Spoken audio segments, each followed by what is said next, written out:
Hi lovelies, welcome back to my channel. So you've noticed that so far we're talking about study habits and methods, right?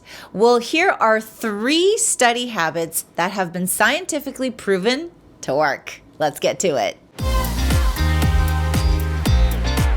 The first one is active recall. I know you already know what active recall is, but literally, what is it? It's the process of retrieving information in your memory bank rather than rereading and drilling things into your head. This means not underlining, writing, and doing things over and over and over again so that your brain kind of memorizes things. It's linking the new knowledge that you're learning and the things that you need to memorize with memory that is already stored in your head. By giving your brain trigger points, it actively recalls information so that you have it in your head whenever you need it. That's called memory retention. You can do this by using flashcards or quiz programs and platforms that are out there on the internet.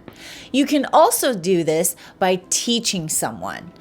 Peer teaching or creating a lesson plan of the unit that you really need to know and store in your head. This not only requires you to retrieve information, but also articulate the knowledge so that whoever is listening to your lesson plan or teaching can easily understand and they can also remember it well. The second method is spaced repetition. So we try and take knowledge or the things we need to memorize and put it in our heads. But then 3 days later, can you kind of recall and retrieve all of that information?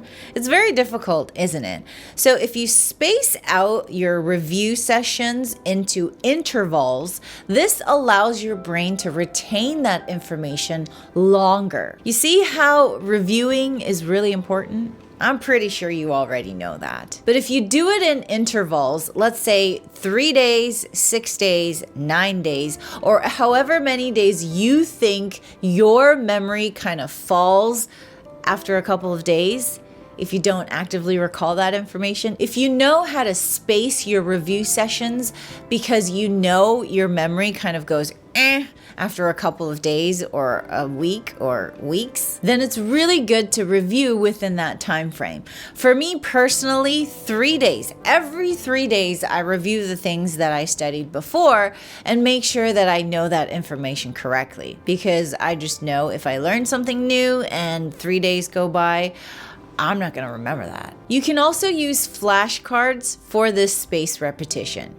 So writing down keywords on flashcards and then reviewing those keywords every couple of days, it's going to trigger your brain so that it brings up the knowledge that are connected to those keywords. If you have your own set of notes that you've paraphrased and put together so that you can kind of just skim through those notes and actively recall that information, that's also a great way of doing it. But just remember, you really got to figure out how many days it takes your brain to lose information so that you can keep up with retaining that information and not lose that information. The third method that is scientifically proven to really work is multisensory learning. So we all know that using your senses as a human being while learning helps your body and your brain remember better. Using sound, sight, and touch while learning has been scientifically proven to help you remember more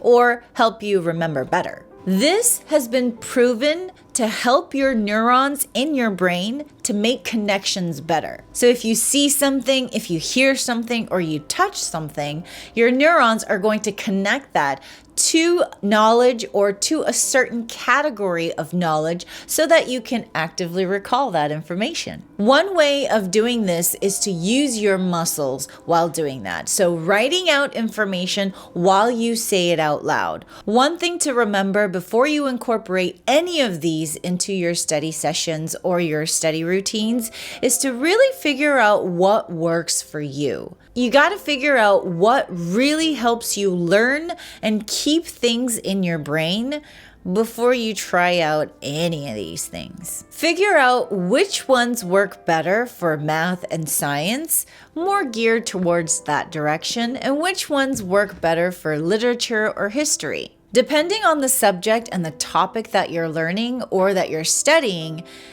some methods might work, some methods might not. For example, if you're studying English, one of these might work for you, one of these might not work for you.